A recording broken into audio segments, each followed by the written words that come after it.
Good evening and welcome to Bominable Bominations, tales of classic terror, and the occasional original for good measure. I am your host, Thomas Barker, and tonight I will read for you the first 17 cantos, the first half essentially, of Dante's Inferno. Nel mezzo del cammin di nostra vita mi ritrovai per una selva oscura che la diritta via era smarrita. Ai quanto a dir qual era e cosa dura esta selva selvaggia e aspra e forte che nel pensier rinnova la paura. Tante amara che poco è più morte, ma per trattar del bel che vi trovai, I must tell of the other things I saw there. I cannot rightly say how I entered it. I was so full of sleep at that point where I abandoned the true way. But when I reached the foot of a hill, where the valley that had pierced my heart with fear came to an end, I looked up and saw its shoulders brightened with the rays of that sun that leads men rightly on every road. Then the fear that had settled in the lake of my heart through the night that I had spent so miserably became a little calmer.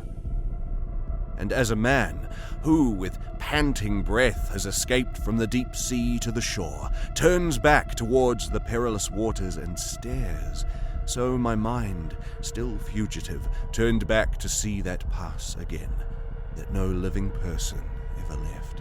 After I had rested my tired body a while, I made my way again over empty ground, always bearing upwards to the right. And, behold, almost at the start of the slope, a light swift leopard with spotted coat. It would not turn from before my face, and so obstructed my path that I often turned in order to return.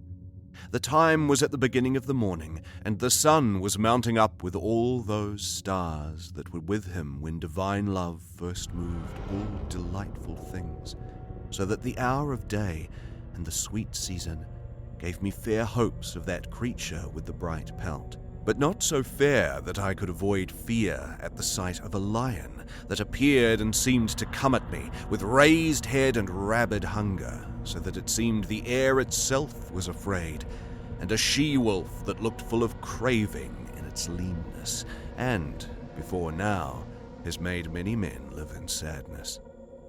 She brought me such heaviness of fear from the aspect of her face that I lost all hope of ascending.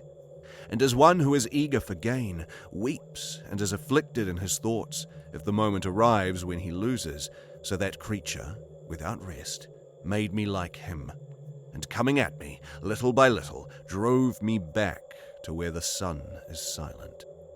While I was returning to the depths, one appeared in front of my eyes who seemed hoarse from long silence. When I saw him in the great emptiness, I cried out to him, "Have pity on me, whoever you are, whether a man in truth or a shadow." He answered me, "Not a man, but a man I once was, and my parents were Lombards, and both of them by their native place, Mantuans. I was born sub Julio, though late, and lived in Rome under the good Augustus in the age of false, deceitful gods. I was a poet, and sang of Aeneas, that virtuous son of Anchises who came from Troy when proud Ilium was burned. But you, why do you turn back towards such pain? Why do you not climb the delightful mountain that is the origin and cause of all joy?" I answered him with a humble expression, "Are you then that Virgil, and that fountain that pours out so great a river of speech? O glory and light to other poets! May that long study and the great love that made me scan your work be worth something now. You are my master and my author. You alone are the one from whom I learnt the high style that has brought me honor. See that creature that I turned back from. O sage, famous in wisdom, save me from her. she that makes my veins and my pulse tremble." When he saw me weeping, he answered, "You must go another road if you wish to escape this savage place. This creature that distresses you allows no man to cross her path, but obstructs him to destroy him, and she has so vicious and perverse a nature that she never sates her greedy appetite, and after food is hungrier than before. Many are the creatures she mates with, and there will be many more until the greyhound comes who will make her die in pain. He will not feed himself on land or wealth, but on wisdom, love, and virtue, and his birthplace will lie between Feltro and Feltro. He will be the salvation of that lower Italy for which Virgin Camilla died of wounds, and Euryalus, Turnus, and Nisus. He will chase the she-wolf through every city, until he has returned her to hell, from which envy first loosed her. It is best, as I think and understand, for you to follow me, and I will be your guide and lead you from here through an eternal space where you will hear the desperate shouts, will see the ancient spirits in pain, so that each one cries out for a second death, and then you will see others at peace in the flames, because they hope to come, whenever it may be, among the blessed. Then, if you desire to climb to them, there will be a spirit, fitter than I, to guide you, and I will leave you with her when we part, since the Lord who rules above does not wish me to enter his city, because I was rebellious to his law. He is Lord everywhere, but there he rules, and there is his city and his high throne. Oh, happy is he whom he chooses to go there. And I to him, "Poet, I beg you, by the God you did not acknowledge, lead me where you sit, so that I might escape this evil or worse, and see the gate of St. Peter, and those whom you make out to be so saddened." Then he moved, and I moved on behind him. The day was going, and the dusky air was freeing the creatures of the earth from their labours, and I, one, alone, prepared myself to endure the inner war of the journey and its pity that the mind without error shall recall. O muses, O high invention, aid me now. O memory that has engraved what I saw, here your nobility will be shown. I began.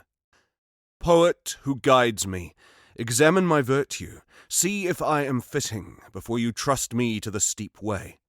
You say that Aeneas, the father of Silvius, while still corruptible flesh, went to the eternal world, and in his senses. But if God, who opposes every evil, was gracious to him, thinking of the noble consequence, of who and what should derive from him, then that does not seem unreasonable to a man of intellect, since he was chosen to be the father of benign Rome and of her empire. Both of them were founded as a sacred place, where the successor of the great Peter is enthroned. By that journey by which you graced him, Aeneas learned things that were the source of his victory and of the papal mantle. Afterwards, Paul, the chosen vessel, went there to bring confirmation of the faith that is the entrance to the way of salvation. But why should I go there? Who allows it? I am not Aeneas, I am not Paul, neither I nor others think me worthy of it. So, if I resign myself to going, I fear that going there may prove foolish. You know and understand better than I can say. And I rendered myself, on that dark shore, like one who unwishes what he wished, and changes his purpose in new thinking, so that he leaves off what he began completely, since in thought I consumed action that had been so ready to begin. The ghost of the generous poet replied, "If I have understood your words correctly, your spirit is attacked by cowardly fear that often weighs men down, so that it deflects them from honourable action, like a creature seeing phantoms in the dusk. That you may shake off this dread yourself, I will tell you why I came, and what I heard at the first moment when I took pity on you. I was among those in limbo, in suspense, and a lady called to me. She so beautiful, so blessed, that I begged her to command me. Her eyes shone more brightly than the stars, and she began to speak, gently, quietly, in an angelic voice, in her language. O noble Mantuan spirit, whose fame still endures in the world, and will endure as long as time endures, my friend, not Fortune's friend, is so obstructed in his way along the desert strand that he turns back in terror, and I fear he is already so far lost that I have started too late to his aid, from what I heard of him in heaven. Now go, and help him so, with your eloquence, and with whatever is needed for his relief, that I may be comforted. I am Beatrice, who asks you to go. I come from a place I long to return to. Love moved me that made me speak. When I am before my Lord, I will often praise you to him. Then she was silent, and I began, O Lady of Virtue, in whom alone humanity exceeds all that is contained in the lunar heaven, which has the smallest sphere, your command is so pleasing to me that, obeying, were it done already, it were done too slow. You have no need to explain your wishes further, but tell me why you do not hesitate to descend here, to this centre below, from the wide space you burn to return to.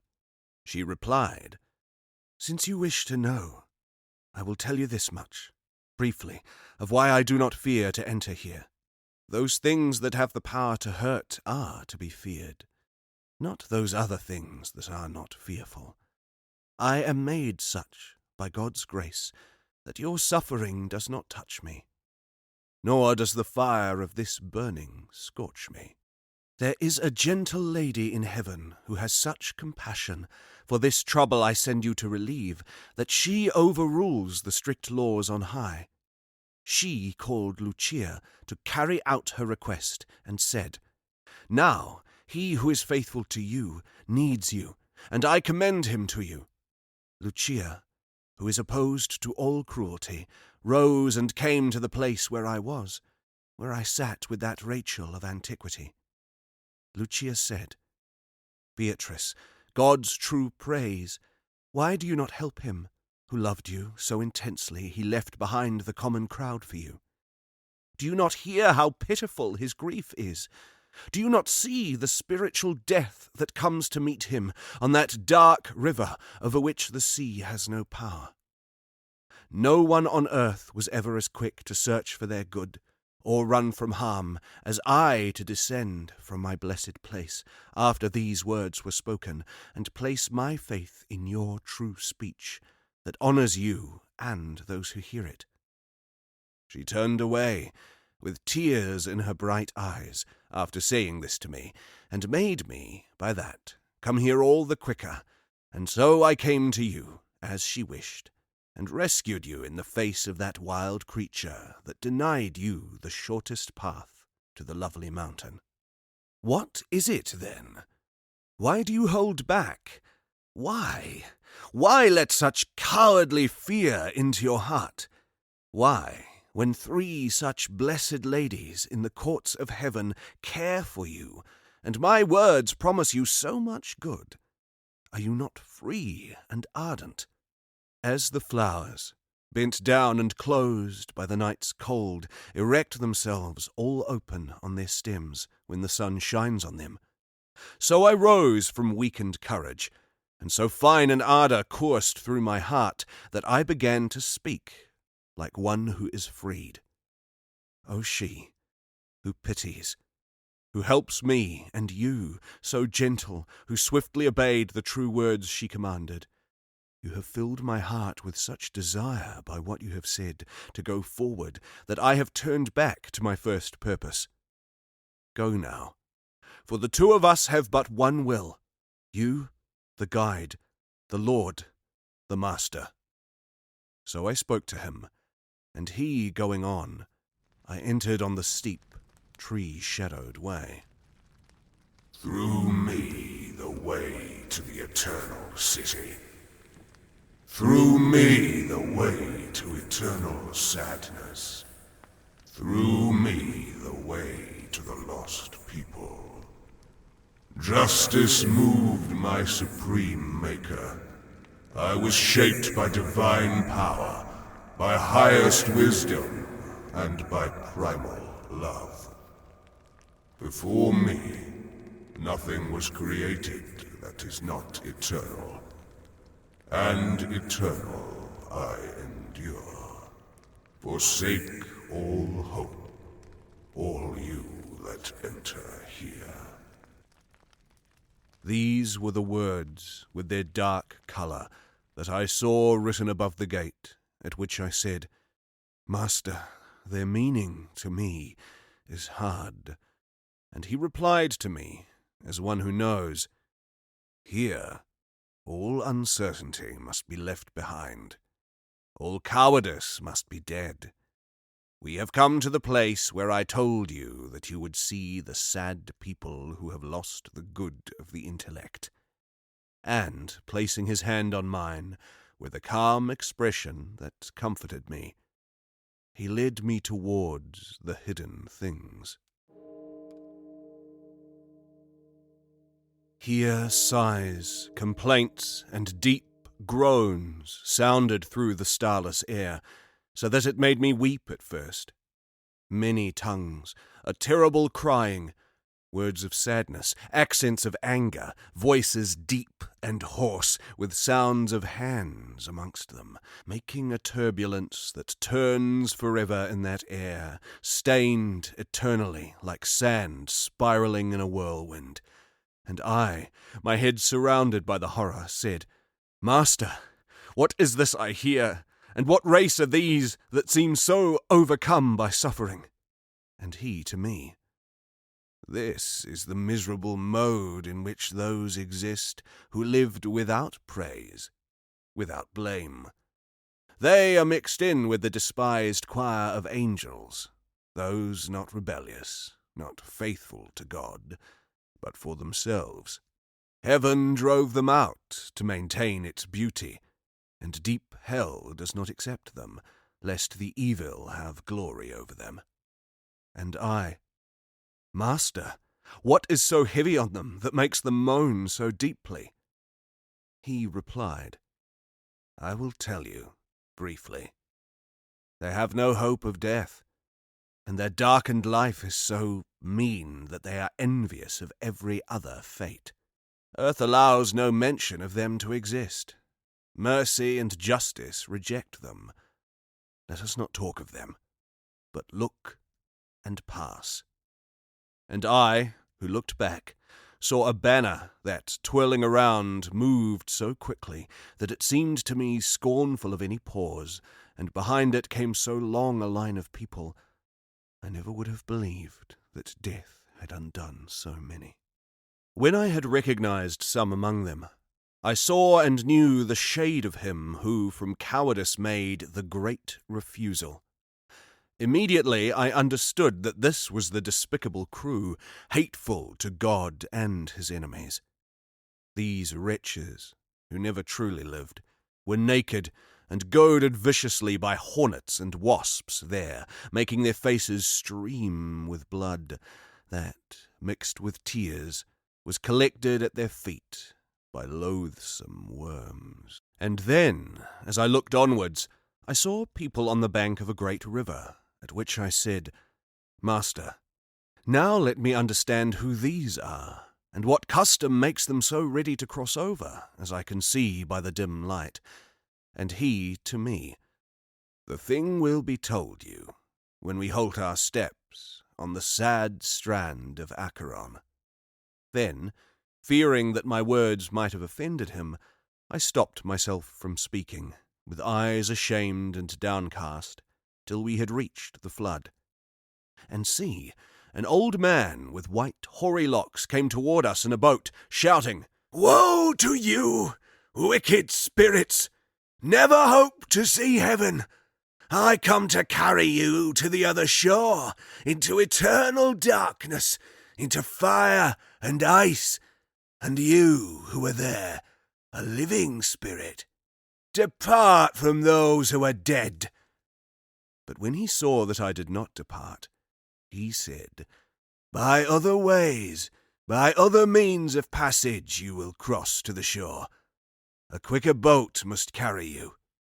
And my guide said to him, "Charon, do not vex yourself. It is willed there, where what is willed is done. Ask no more." Then the bearded mouth of the ferryman of the livid marsh, who had wheels of flame round his eyes, was stilled. But those spirits, who were naked and weary, altered colour and gnashed their teeth when they heard his former cruel words. They blasphemed against God and their parents, the human species, the place, time, and seed of their conception and of their birth. Then, all together, weeping bitterly, they neared the cursed shore that waits for everyone who has no fear of God. Charon, the demon, with eyes of burning coal, beckoning, gathers them all, and strikes with his oar whoever lingers, as the autumn leaves fall, one after another, till the branches see all their spoilage on the ground. So, one by one, the evil seed of Adam threw themselves down from the bank when signalled, like the falcon at its call. So they vanish on the dark water, and before they have landed over here, a fresh crowd collects. The courteous master said, "My son, those who die subject to God's anger all gather here from every country, and they are quick to cross the river, since divine justice goads them on, so that their fear is turned to desire. This way no good spirit ever passes, and so if Charon complains at you, you can well understand now the meaning of his words." When he had ended, the gloomy ground trembled so violently that the memory of my terror still drenches me with sweat. The sweeping earth gave vent, and, flashing with crimson light, overpowering all my senses, and I fell, like a man overcome by sleep. A heavy thunder shattered the deep sleep in my head, so that I came to myself, like someone woken by force, and, standing up, I moved my eyes, now refreshed, and looked round, steadily, to find out what place I was in. I found myself, in truth, on the brink of the valley of the sad abyss that gathers the thunder of an infinite howling. It was so dark and deep and clouded that I could see nothing by staring into its depths. The poet, white of face, began, "Now, let us descend into the blind world below. I will go first, and you go second." And I, who saw his altered colour, said, "How can I go on, if you are afraid, who are my comfort when I hesitate?" And he to me, "The anguish of the people here below brings that look of pity to my face that you mistake for fear. Let us go, for the length of our journey demands it." So he entered, and so he made me enter, into the first circle that surrounds the abyss. Here there was no sound to be heard, except the sighing that made the eternal air tremble, and it came from the sorrow of the vast and varied crowds of children, of women, and of men free of torment. The good master said to me, "You do not demand to know who these spirits are that you see. I want you to learn, before you go further, that they had no sin. Yet, though they have worth, it is not sufficient, because they were not baptized, and baptism is the gateway to the faith that you believe in. Since they lived before Christianity, they did not worship God correctly, and I myself am one of them. For this defect, and for no other fault, we are lost, and we are only tormented in that without hope we live in desire. When I heard this, great sadness gripped my heart, because I knew of people of great value who must be suspended in that limbo. Wishing to be certain in that faith that overcomes every error, I began. Tell me, my master, tell me, sir, did anyone ever go from here, through his own merit or because of others' merit, who afterwards was blessed? And he, understanding my veiled question, replied, I was new to this state, when I saw a great one come here crowned with the sign of victory. He took from us the shade of Adam, our first parent, of his son Abel, and that of Noah, of Moses the lawgiver, and Abraham the obedient patriarch, King David, Jacob with his father Isaac and his children, and Rachel, for whom he labored so long, and many others, and made them blessed.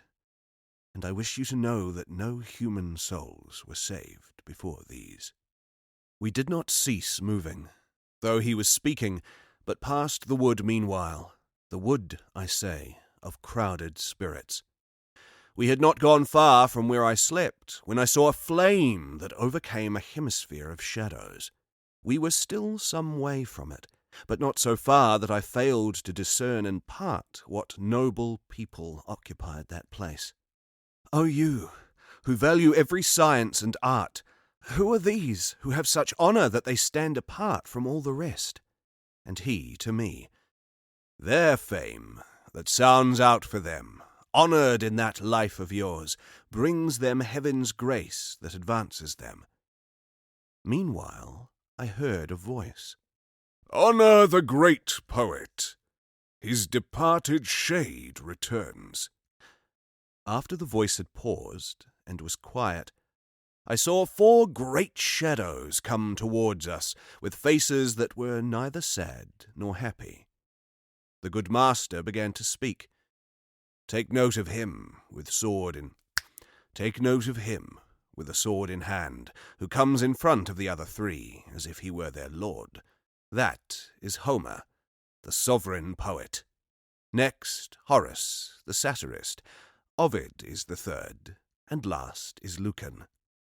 Because each is worthy, with me, of that name the one voice sounded, they do me honour, and in doing so, do good.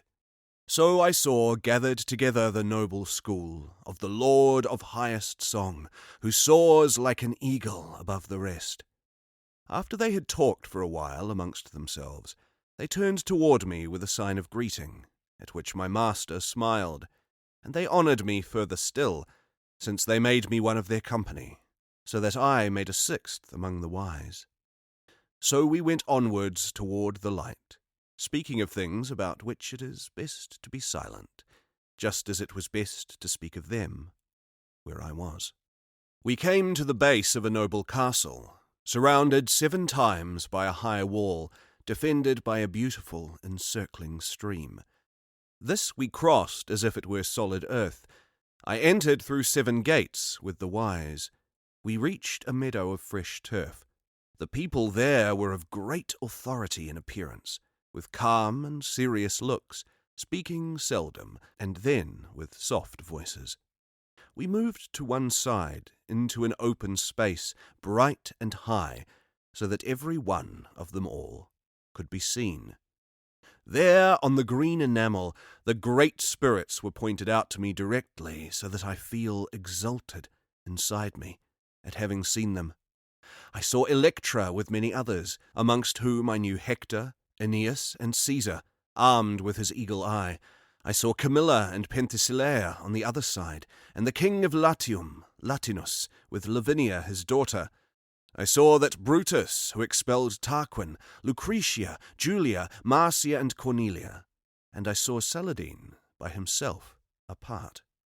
When I lifted my eyes a little higher, I saw the master of those who know, Aristotle, sitting amongst the company of philosophers.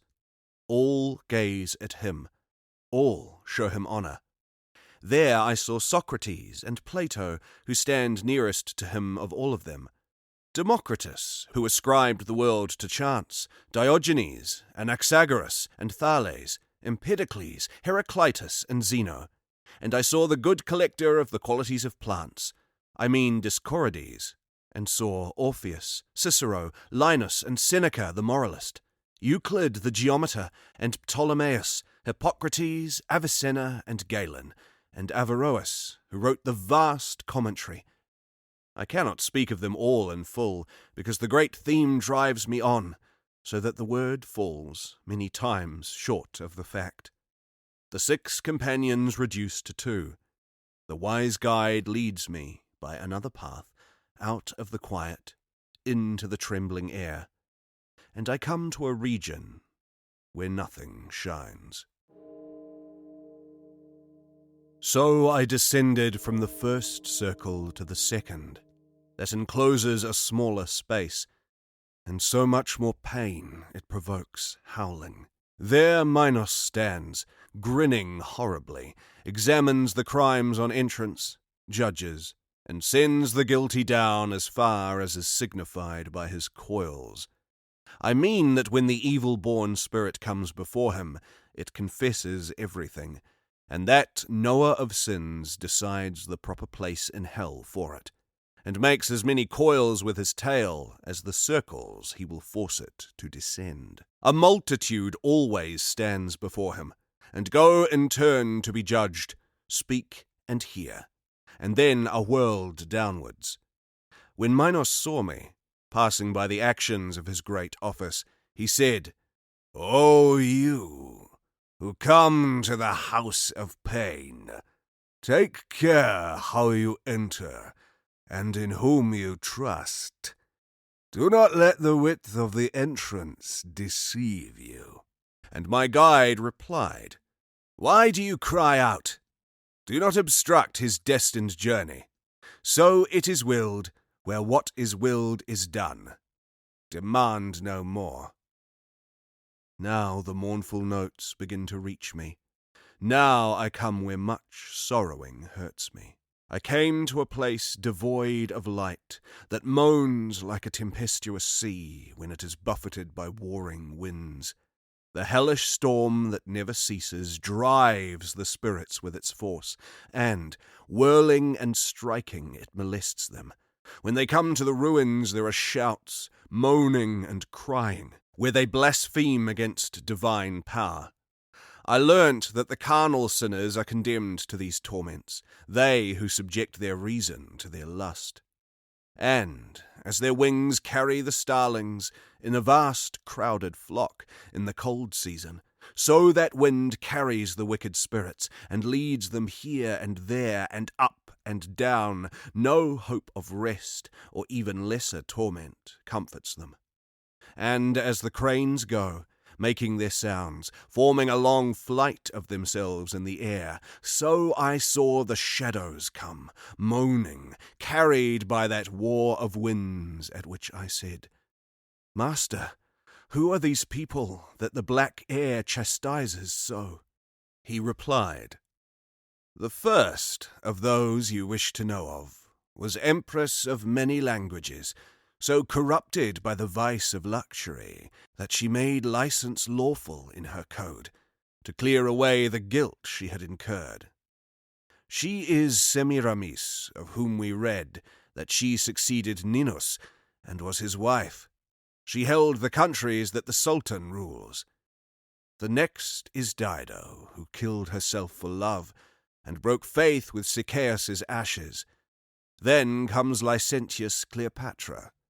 See Helen, for whom so long the mills of war revolved, and see the great Achilles, who fought in the end with love of Polyxena. See Paris, Tristan, and he pointed out more than 1,000 shadows with his finger, naming for me those whom love had severed from life. After I had heard my teacher name the ancient knights and ladies, pity overcame me, and I was as if dazed. I began, "Poet, I would speak, willingly, to those two who go together and seem so light upon the wind. and he to me. "You will see, when they are nearer to us. You can beg them, then, by the love that leads them, and they will come." As soon as the wind brought them to us, I raised my voice. "O weary souls, come and talk with us, if no one prevents it." As doves, claimed by desire, fly steadily with raised wings through the air to their sweet nest, carried by the will, so the spirits flew from the crowd where Dido is, coming towards us through malignant air. Such was the power of my affecting call. "O gracious and benign living creature that comes to visit us through the dark air, if the universe's king were our friend, we who tainted the earth with blood would beg him to give you peace, since you take pity on our sad misfortune. While the wind, as now, is silent, we will hear you and speak to you of what you are pleased to listen to and talk of. The place where I was born is by the shore, where the river Po runs down to rest at peace with his attendant streams. Love, that is quickly caught in the gentle heart, filled him with my fair form, now lost to me, and the nature of that love still afflicts me. Love, that allows no loved one to be excused from loving, seized me so fiercely with desire for him, it still will not leave me, as you can see. Love led us to one death. Kline in the 9th circle waits for him who quenched our life." These words carried to us from them. After I had heard those troubled spirits, I bowed my head and kept it bowed until the poet said, "What are you thinking?" When I replied, I began, "Oh, alas, what sweet thoughts, what longing brought them to this sorrowful state?" Then I turned to them again, and I spoke and said, "Francesca, your torment makes me weep with grief and pity. But tell me, in that time of sweet sighs, how did love allow you to know these dubious desires?" And she to me, "There is no greater pain than to remember happy times in misery, and this your teacher knows. But if you have so great a yearning to understand the first root of our love, I will be like one who weeps and tells. We read, one day, to our delight, of Lancelot, and how love constrained him. We were alone and without suspicion. Often those words urged our eyes to meet, and coloured our cheeks, but it was a single moment that undid us. When we read how that lover kissed the beloved smile, he who will never be separated from me kissed my mouth all trembling. That book was a Galeotto, a Pandar, and he who wrote it. That day we read no more. While the one spirit spoke, the other wept, so that I fainted out of pity, and, as if I were dying, fell as a dead body falls. When my senses return, that closed themselves off from pity of those two kindred, who stunned me with complete sadness, I see around me new torments, and new tormented souls wherever I move or turn and wherever I gaze. I am in the 3rd circle, of eternal, accursed cold and heavy rain. Its kind and quality is never new. Large hail, tainted water, and sleet pour down through the shadowy air, and the earth is putrid that receives it. Cerberus, the fierce and strange monster, triple-throated, barks dog-like over the people submerged in it. His eyes are crimson, his beard is foul and black, his belly vast, and his limbs are clawed. He snatches the spirits, flays and quarters them. The rain makes them howl like dogs. They protect one flank with the other, often writhing, miserable wretches. When Cerberus, the great worm, saw us, he opened his jaws and showed his fangs. Not a limb of his stayed still. My guide, stretching out his hands, grasped earth and hurled it in fistfuls into his ravening mouth, like a dog that whines for food and grows quiet when he eats it, only fighting and struggling to devour it. So did demon Cerberus's loathsome muzzles that bark like thunder at the spirits, so that they wish that they were deaf. We passed over the shades that the heavy rain subdues, and placed our feet on each empty space that seems a body. They were all lying on the ground but one, who sat up straight away when he saw us cross in front of him. He said to me, "Oh, you, who are led through this inferno, recognize me if you can. You were made before I was unmade."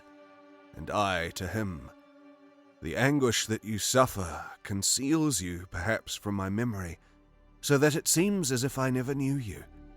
But tell me who you are that are lodged so sadly and undergo such punishment, that though there are others greater, none is so unpleasant." And he to me, "Your city, Florence, that is so full of envy it overflows, held me in the clear life. You, the citizens, called me Tiacco, and for the damnable sin of gluttony, as you see, I languish beneath the rain, and I am not the only wretched spirit, since all these are punished likewise for like sin." I answered him, "Tiacco, your affliction weighs on me, inviting me to weep. But tell me, if you can, what the citizens of that divided city will come to, if any there are just, and the reason why such discord tears it apart." And he to me, "After long struggle, they will come to blood, and the whites, the party of the woods, will throw out the blacks with great injury. Within 3 years, then, it must happen that the blacks will conquer, with the help of him who now veers about. That party will hold its head high for a long time, weighing the whites down under heavy oppression, however they weep and however ashamed they are. 2 men are just, but are not listened to. Pride, envy, and avarice are the 3 burning coals that have set all hearts on fire." Here he ended the mournful prophecy, and I said to him, "I want you to instruct me still, and grant me a little more speech. Tell me where Farinata and Tegiaio are, who were worthy enough, and Jacopo Rusticucci, Arrigo, Mosca, and the rest who set their minds to doing good. Let me know of them, for a great longing urges me to discover whether heaven soothes them or hell poisons them."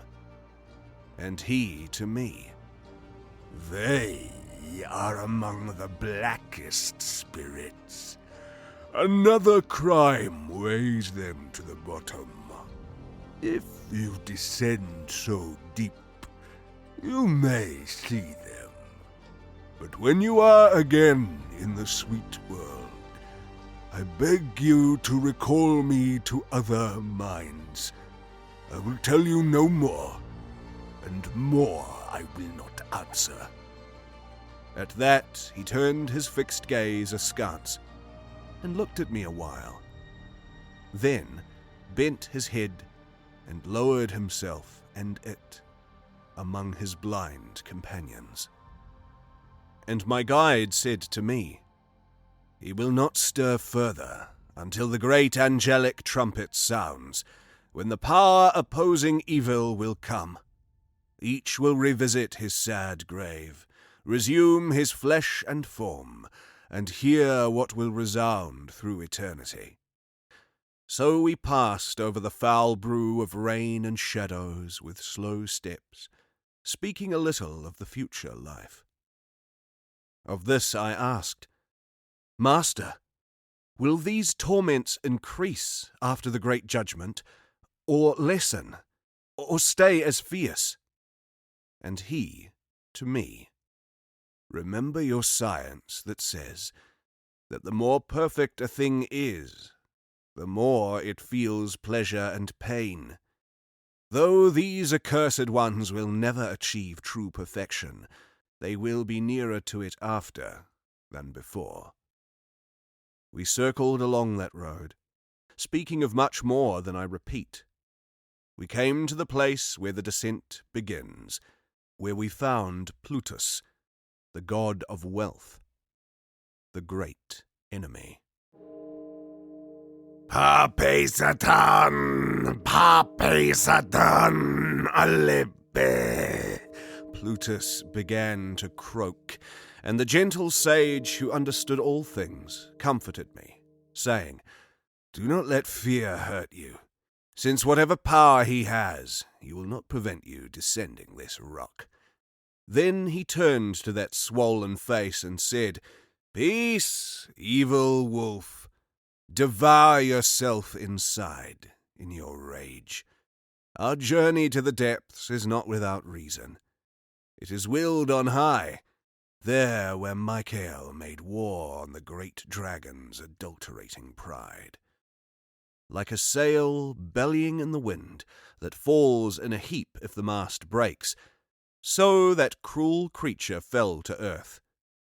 In that way, we descended into the fourth circle, taking in a greater width of the dismal bank that encloses every evil of the universe. O divine justice! Who can tell the many new pains and troubles that I saw, and why our guilt so destroys us? As the wave of a Charybdis strikes against the wave it counters, so the people here are made to dance. I found more people here than elsewhere, on the one side and on the other, rolling weights by pushing with their chests, with loud howling. They struck against each other, and then each wheeled around where they were, rolling the reverse way, shouting, "Why do you hold?" and "Why do you throw away?" So they returned along the gloomy circle, from either side to the opposite point, shouting again their measure of reproach. Then each one, when he had reached it, wheeled through his half-circle onto the other track. And I, who felt as if my heart were pierced, said, "My master, show me now who these people are, and whether all those with tonsures on our left were churchmen." And he to me, "They were so twisted in mind in their first life that they made no balanced expenditure. Their voices bark this out most clearly when they come to the two ends of the circle, where opposing sins divide them. These were priests that are without hair on their heads, and popes and cardinals, in whom avarice does its worst." And I, "Master, surely, amongst this crowd, I ought to recognize some of those tainted with these evils." And he to me, "You link idle thoughts. The life without knowledge, that made them ignoble, now makes them incapable of being known. They will go butting each other to eternity, and these will rise from their graves with grasping fists, and those with shorn hair. Useless giving and useless keeping has robbed them of the bright world, and set them to this struggle. What struggle it is, I do not amplify, but you, my son, can see now the vain mockery of the wealth controlled by fortune, for which the human race fight with each other, since all the gold under the moon that ever was could not give peace to one of these weary souls." I said to him, "Master, now tell me about fortune also, that subject you touched upon. Who is she who has the wealth of the world in her arms?"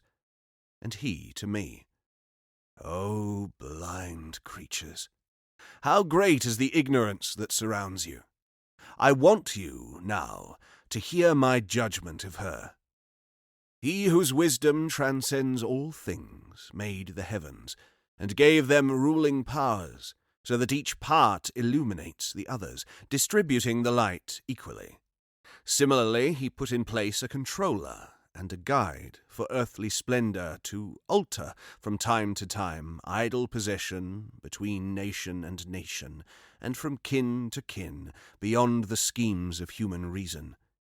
So one people commands, another wanes, obeying her judgment, she who is concealed like a snake in the grass. Your wisdom cannot comprehend her. She furnishes, adjudicates, and maintains her kingdom, as the other gods do theirs. Her permutations never end. Necessity makes her swift, so often someone comes who creates change. This is she, so often reviled, even by those who ought to praise her, but, wrongly, blame her with malicious words. Still, she is in bliss, and does not hear.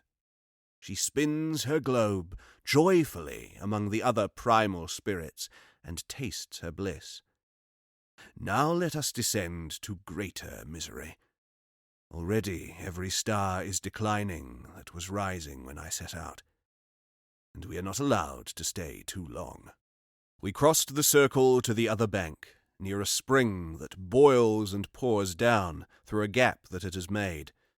The water was darker than a dark blue-grey, and we entered the descent by a strange path, in company with the dusky waves. This woeful stream forms the marsh called Styx, when it has fallen to the foot of the grey, malignant walls. And I, who stood there, intent on seeing, saw muddy people in the fen. Naked, and all with the look of anger, they were striking each other, not only with hands, but head, chest, and feet, mangling each other with their teeth, bite by bite. The kind master said, "Now, son, see the souls of those overcome by anger, and also I want you to know, in truth, there are people under the water who sigh and make it bubble on the surface, as your eye can see whichever way it turns. Fixed in the slime, they say, we were sullen in the sweet air that is gladdened by the sun, bearing indolent smoke in our hearts. Now we lie here, sullen in the black mire. This measure they gurgle in their throats, because they cannot utter it in full speech." So we covered a large arc of the loathsome swamp, between the dry bank and its core, our eyes turned towards those who swallow its filth. We came at last to the base of a tower. I say, pursuing my theme, that, long before we reached the base of the high tower, our eyes looked upwards to its summit, because we saw 2 beacon flames set there, and another, from so far away that the eye could scarcely see it, gave a signal in return. And I turned to the fount of all knowledge and asked, "What does it say? And what does the other light reply? And who has made the signal?" And he to me, "Already you can see what is expected, coming over the foul waters, if the marsh vapours do not hide it from you. No bowstring ever shot an arrow that flew through the air so quickly as the little boat that I saw coming towards us through the waves, under the control of a single steersman who cried, 'Are you here now, fierce spirit?' My master said, 'Phlegius, this time you cry in vain. You shall not keep us longer than it takes us to pass the marsh.' Phlegius, in his growing anger, was like someone who listens to some great wrong done him, and then fills with resentment. My guide climbed down into the boat, and then made me board after him, and it only sank in the water when I was in. As soon as my guide and I were in the craft, its prow went forward, ploughing deeper through the water than it does carrying others. While we were running through the dead channel, one rose up in front of me, covered with mud, and said to me, 'Who are you that come before your time?' And I to him, 'If I come, I do not stay here. But who are you? who are so mired?" He answered, "You see that I am one who weeps." and I to him, "Cursed spirit, remain weeping and in sorrow, for I know you, muddy as you are." Then he stretched both hands out to the boat, at which the cautious master pushed him off, saying, "Away there, with the other dogs." Then he put his arms around my neck, kissed my face, and said, "Blessed be she who bore you, soul, who are rightly indignant. He was an arrogant spirit in your world. There is nothing good with which to adorn his memory, so his furious shade is here.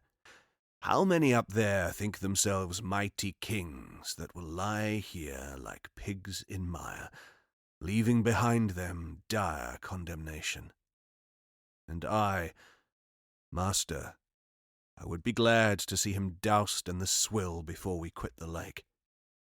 And he to me, "You will be satisfied before the shore is visible to you. It is right that your wish should be granted."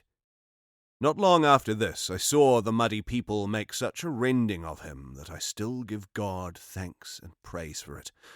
All shouted, "At Filippo Argenti!" That fierce Florentine spirit turned his teeth in vengeance on himself. We left him there, so that I can say no more of him, but a sound of wailing assailed my ears, so that I turned my gaze in front intently. The kind master said, "Now, my son, we approach the city they call Dis, with its grave citizens, a vast crowd, and I, Master, I can already see its towers, clearly there in the valley, glowing red as if they issued from the fire, and he to me, the eternal fire that burns them from within, makes them appear reddened, as you see, in this deep hell." We now arrived in the steep ditch that forms the moat to the joyless city. The walls seemed to me as if they were made of iron. Not until we had made a wide circuit did we reach a place where the ferryman said to us, "Disembark! Here is the entrance." I saw more than 1,000 of those angels that fell from heaven like rain above the gates, who cried angrily, "Who is this that, without death, goes through the kingdom of the dead?" And my wise master made a sign to them of wishing to speak in private. Then they furled their great disdain and said, "Come on alone, and let him go who enters this kingdom with such audacity. Let him return alone on his foolish road. See if he can, and you remain, who have escorted him through so dark a land." Think, reader, whether I was not disheartened at the sound of those accursed words. Not believing I could ever return here, I said, "O my dear guide, who has ensured my safety more than the 7 times, and snatched me from certain danger that faced me, do not leave me so helpless. And if we are prevented from going on, let us quickly retrace our steps." And that Lord, who had led me there, said to me, "Have no fear. Since no one can deny us passage, it was given us by so great an authority. But you, wait for me, and comfort and nourish your spirit with fresh hope, for I will not abandon you in the lower world." So the gentle Father goes, and leaves me there, and I am left in doubt, since yes and no war inside my head. I could not hear what terms he offered them, but he had not been standing there long with them, when, each vying with the other, they rushed back. Our adversaries closed the gate in my lord's face, leaving him outside, and he turned to me again with slow steps. His eyes were on the ground, and his expression devoid of all daring, and he said, sighing, "Who are those who deny me entrance to the house of pain?" And to me he said, "Though I am angered, do not you be dismayed. I will win the trial, whatever obstacle those inside contrive. This insolence of theirs is nothing new, for they displayed it once before, at that less secret gate we passed, that has remained unbarred. Over it you saw the fatal writing, and already on this side of its entrance, one is coming down the steep, passing the circles unescorted, one for whom the city shall open to us. The colour that cowardice had printed on my face, seeing my guide turn back, made him repress his own heightened colour more swiftly. He stopped, attentive, like one who listens, since his eyes could not penetrate far through the black air and the thick fog. "Nevertheless, we must win this struggle," he began. "If not, then help such as this was offered to us. Oh, how long it seemed to me, that other's coming!" I saw clearly how he hid the meaning of his opening words with their sequel, words differing from his initial thought. Nonetheless, his speech made me afraid, perhaps because I took his broken phrases to hold a worse meaning than they did. Do any of those whose punishment is deprivation of hope ever descend into the depths of this sad chasm from the first circle? I asked this question, and he answered me. "It rarely happens that any of us make the journey that I go on. It is true that I was down here once before, conjured to do so by that fierce sorceress Erichtho, who recalled spirits to their corpses. My flesh had only been stripped from me a while when she forced me to enter inside that wall to bring a spirit out of the circle of Judas.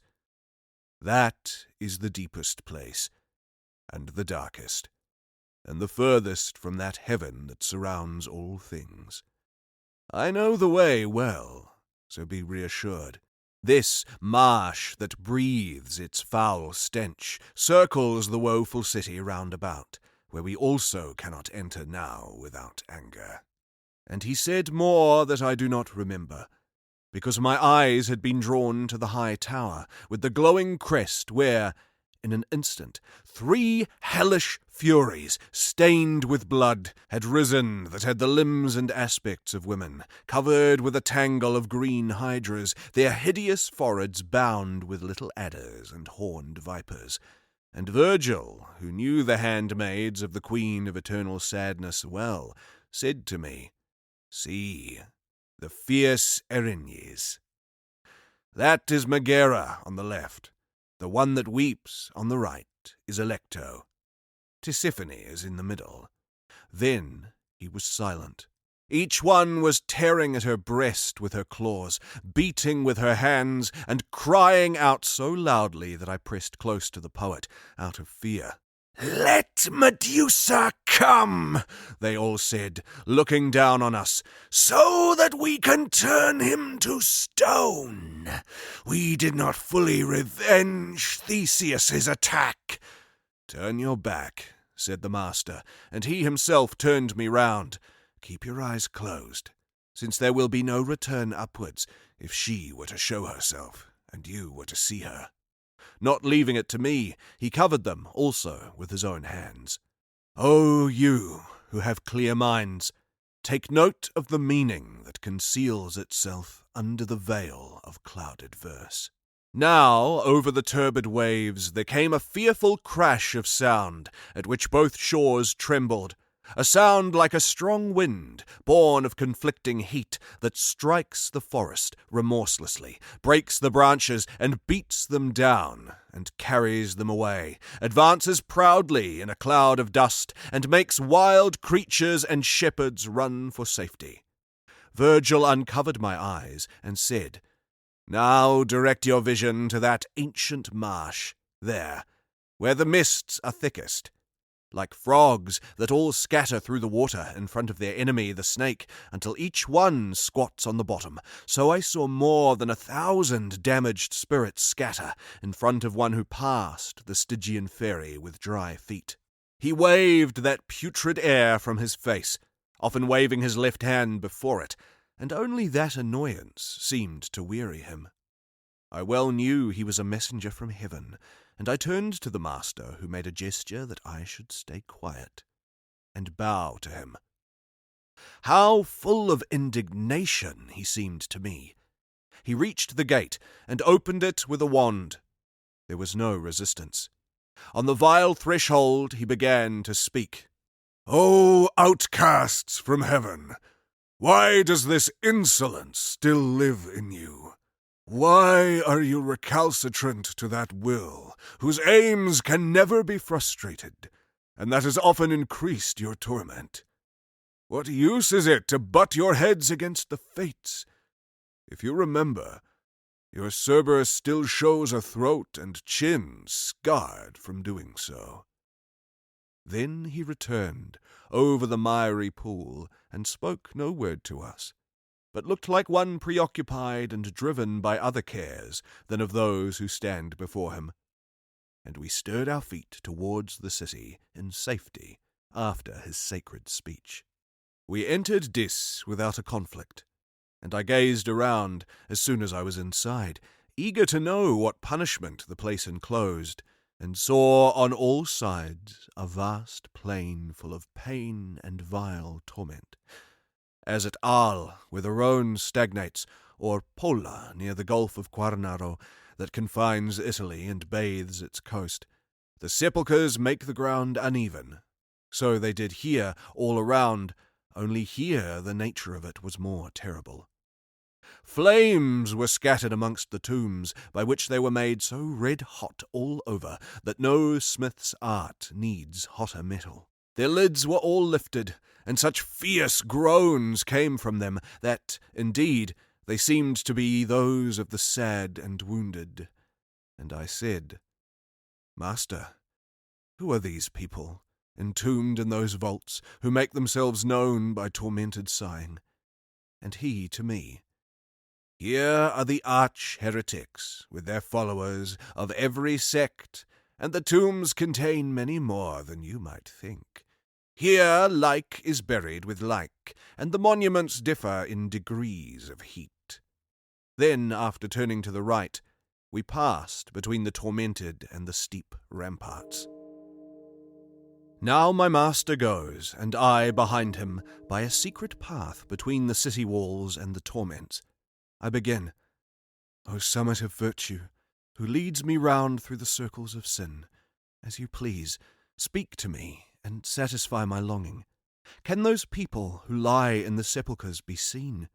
The lids are all raised, and no one keeps guard." And he to me, "They will all be shut when they return here from Jehoshaphat, with the bodies they left above. In this place Epicurus and all his followers are entombed, who say the soul dies with the body. Therefore you will soon be satisfied with an answer to the question that you ask of me, and also the longing that you hide from me here inside. And I, kind guide, I do not keep my heart hidden from you, except by speaking too briefly, something to which you have previously inclined me." "O Tuscan, who goes alive through the city of fire, speaking so politely, may it please you to rest in this place. Your speech shows clearly you are a native of that noble city that I perhaps troubled too much." The sound came suddenly from one of the vaults, at which, in fear, I drew a little closer to my guide. And he said to me, "Turn round. What are you doing? Look at Farinata, who has raised himself. You can see him all from the waist up." I had already fixed my gaze on him, and he rose erect in stance and aspect, as if he held the Inferno in great disdain. The spirited and eager hands of my guide pushed me through the sepulchres towards him, saying, "Make sure your words are measured." When I was at the base of the tomb, Farinata looked at me for a while, and then, almost contemptuously, he demanded of me, "Who were your ancestors?"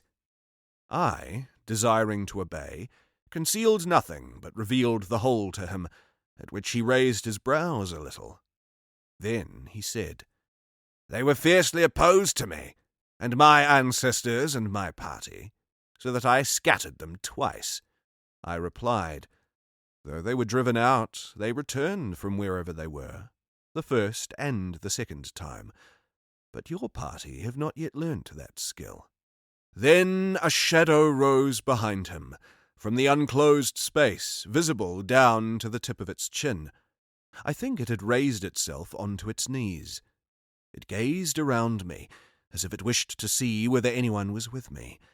But when all its hopes were quenched, it said, weeping, "If by power of intellect you go through this blind prison, where is my son? And why is he not with you?" And I to him, "I did not come through my own initiative. He that waits there, whom your Guido disdained, perhaps, leads me through this place." His words and the nature of his punishment had spelt his name to me, so that my answer was a full one. Suddenly, raising himself erect, he cried, "What did you say? Disdained? Is he not still alive? Does the sweet light not strike his eyes?" When he saw that I delayed in answering, he dropped supine again, and showed himself no more. But the other one, at whose wish I had first stopped, generously did not alter his aspect, or move his neck, or turn his side. Continuing his previous words, he said, "And if my party have learnt the art of return badly, it tortures me more than this bed. But the face of the moon goddess Persephone, who rules here, will not be crescent 50 times before you learn the difficulty of that art. And as you wish to return to the sweet world, tell me why that people is so fierce towards my kin in all its law-making." At which I answered him, "The great slaughter and havoc that dyed the Arbia red is the cause of those indictments against them in our churches." Then he shook his head, sighing, and said, "I was not alone in that matter, nor would I have joined with the others without good cause. But I was alone there, when all agreed to raze Florence to the ground, and I openly defended her." "Ah, as I hope your descendants might some time have peace," I begged him, "solve the puzzle that has entangled my mind. It seems, if I hear right, that you see beforehand what time brings, but have a different knowledge of the present." "Like one who has imperfect vision," he said, "we see things that are distant from us. So much of the light the Supreme Lord still allows us. But when they approach, or come to be, our intelligence is wholly void, and we know nothing of your human state, except what others tell us. So you may understand that all our knowledge of the future will end from the moment when the day of judgment closes the gate of futurity." Then, as if conscious of guilt, I said, "Will you, therefore, tell that fallen one, now, that his son is still joined to the living? And if I was silent before in reply, let him know it was because my thoughts were already entangled in that error you have resolved for me." And now my master was calling me, at which I begged the spirit, with more haste, to tell me who was with him. He said to me, "I lie here with more than 1,000. Here inside is Frederick II, and the Cardinal, Ubaldini, and of the rest I am silent." At that he hid himself, and I turned my steps towards the poet of antiquity, reflecting on the words that boded trouble for me. Virgil moved on, and then, as we were leaving, said to me, "Why are you so bewildered?" And I satisfied his question. The sage exhorted me, "Let your mind retain what you have heard of your fate, and note this." And he raised his finger. "When you stand before the sweet rays of that lady, whose bright eyes see everything, you will learn the journey of your life through her." Then he turned his feet towards the left. We abandoned the wall and went towards the middle, by a path that makes its way into a valley, that, even up there, forced us to breathe its foulness. On the edge of a high bank, made of great broken rocks in a circle, we came above a still more cruel crowd, and here, because of the repulsive, excessive stench that the deep abyss throws out, we approached it in the shelter of a grand monument, on which I saw an inscription that said, "I hold Anastasius that Photinus drew away from the true path."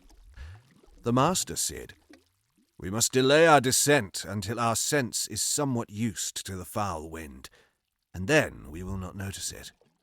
I said to him, "Find us something to compensate, so that the time is not wasted." And he, "See, I have thought of it." He began, "My son, within these walls of stone are 3 graduated circles like those you are leaving. They are all filled with accursed spirits. But so that the sight of them may be enough to inform you in future, listen how and why they are constrained. The outcome of all maliciousness that heaven hates is harm, and every such outcome hurts others, either by force or deceit. But because deceit is a vice peculiar to human beings, it displeases God more, and therefore the fraudulent are placed below, and more pain grieves them. The whole of the 7th circle is for the violent, but since violence can be done to 3 persons, it is constructed and divided in 3 rings. I say violence may be done to God, or to oneself, or one's neighbour, and their person or possessions, as you will hear in clear discourse. Death or painful wounds may be inflicted on one's neighbour, and devastation, fire, and pillage on his substance. Therefore the 1st ring torments all homicides, every one who lashes out maliciously, and thieves and robbers in their diverse groups. A man may do violence to himself and to his property, and so, in the 2nd ring, all must repent in vain, who deprive themselves of your world, or gamble away and dissipate their wealth, or weep there when they should be happy. Violence may be done against the deity, denying him and blaspheming in the heart, and scorning nature and her gifts, and so the smallest ring stamps with its seal both Sodom and Cahors, and those who speak scornfully of God in their hearts. Human beings may practice deceit, which gnaws at every conscience, on one who trusts them, or on one who places no trust. This latter form of fraud only severs the bond of love that nature created, and so, in the 8th circle, are nested hypocrisy, sorcery, flattery, cheating, theft, and selling of holy orders, pimps, corrupters of public office, and similar filth. In the previous form, that love that nature creates is forgotten, and also that which is added later, giving rise to special trust. So, in the 9th, the smallest circle, at the base of the universe, where Dis has his throne, every traitor is consumed eternally. And I said, "Master, your reasoning proceeds most clearly, and lays out excellently this gulf and those that populate it. But tell me why those of the great marsh, those whom the wind drives and the rain beats, and those who come together with sharp words, are not punished in the burning city, if God's anger is directed toward them? And if not, why they are in such a state? And he to me, why does your mind err so much more than usual? Or are your thoughts somewhere else? Do you not remember the words with which your Aristotelian ethics speaks of the 3 natures that heaven does not will? Incontinence, malice, and mad brutishness, and how incontinence offends God less and occurs less blame.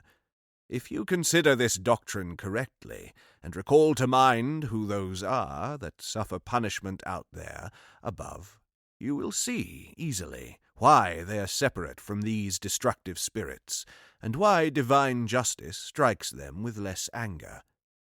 I said, "O Sun, that heals all troubled sight, you make me so content when you explain to me, that to question is as delightful as to know. Go back a moment to where you said that usury offends divine goodness, and unravel that knot. He said to me, "To him who attends, philosophy shows, in more than one place, how nature takes her path from the divine intelligence and its arts, and if you note your physics well, you will find not many pages in that art follows her, as well as it can, as the pupil does the master, so that your art is, as it were, the grandchild of God. By these two, art and nature, man must earn his bread and flourish, if you recall to mind Genesis, near its beginning. Because the usurer holds to another course, he denies nature in himself, and in that which follows her ways, putting his hopes elsewhere. But follow me, now, by the path I choose, for Pisces quivers on the horizon, and all Boötes covers Caurus, the northwest wind, and over there, some way, we descend the cliff." The place we reached to climb down the bank was craggy and, because of the creature there, also a path that every eye would shun. The descent of that rocky precipice was like the landslide that struck the left bank of the Adige, this side of Trento, caused by an earthquake or a faulty buttress, since the rock is so shattered from the summit of the mountain where it started to the plain that it might form a route for someone above. And at the top of the broken gully, the infamy of Crete, the Minotaur, conceived on Pasiphae, and the wooden cow lay stretched out. When he saw us, he gnawed himself, like someone consumed by anger inside. My wise guide called to him. "Perhaps you think that Theseus, the Duke of Athens, is here, who brought about your death in the world above. Leave here, monstrous creature. This man does not come here aided by your sister Ariadne, but passes through to see the punishments. Like a bull breaking loose at the moment when it receives the fatal blow that cannot go forward, but plunges here and there, so I saw the Minotaur, and my cautious guide cried, 'Run to the passage while he is in a fury. It is time for you to descend.' So we made our way downwards, over the landslide of stones that often shifted beneath my feet from the unaccustomed weight. I went thoughtfully, and he said, 'Perhaps you are contemplating this fallen mass of rock, guarded by the bestial anger that I quelled a moment ago. I would have you know that the previous time I came down here to the deep Inferno, this spill had not yet fallen. But if I discern the truth, the deep and loathsome valley shook not long before he came to take the great ones of the highest circle, so that I thought the universe thrilled with love, by which, as some believe, the world has often been overwhelmed by chaos. In that moment, ancient rocks, here and elsewhere, tumbled. But fix your gaze on the valley, because we near the river of blood, in which those who injure others by violence are boiled. O blind desires, evil and foolish, which so goad us in our brief life, and then, in the eternal one, ruin us so bitterly. I saw a wide canal bent in an arc, looking as if it surrounded the whole plain, from what my guide had told me.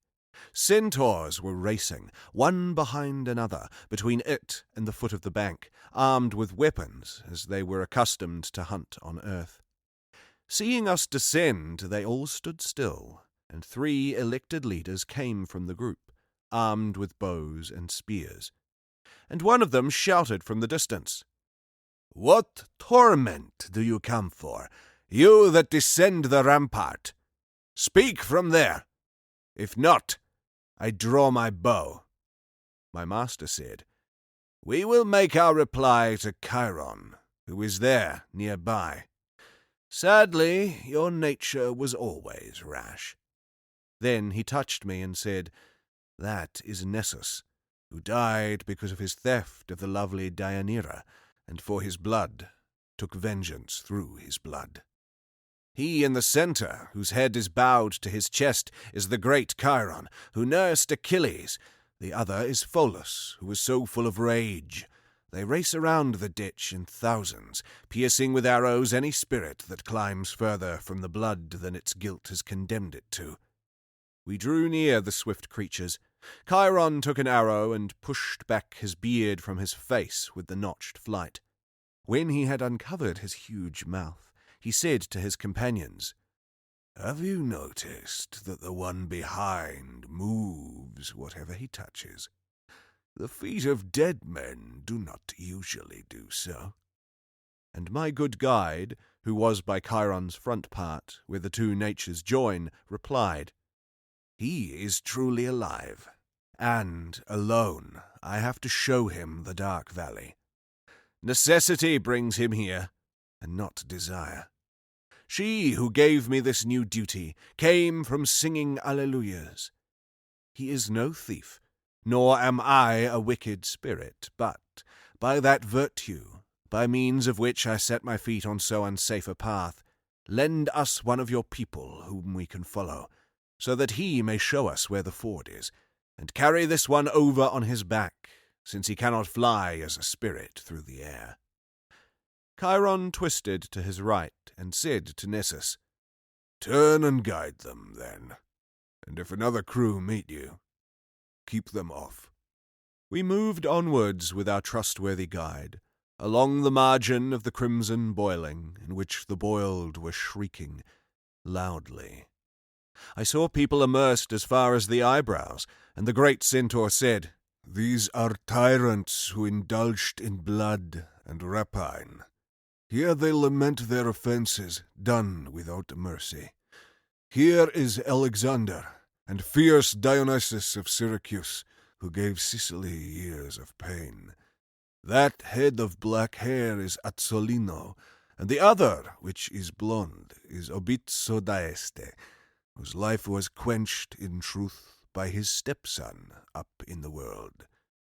Then I turned to the poet, and he said, "Let him guide you first, now, and I second."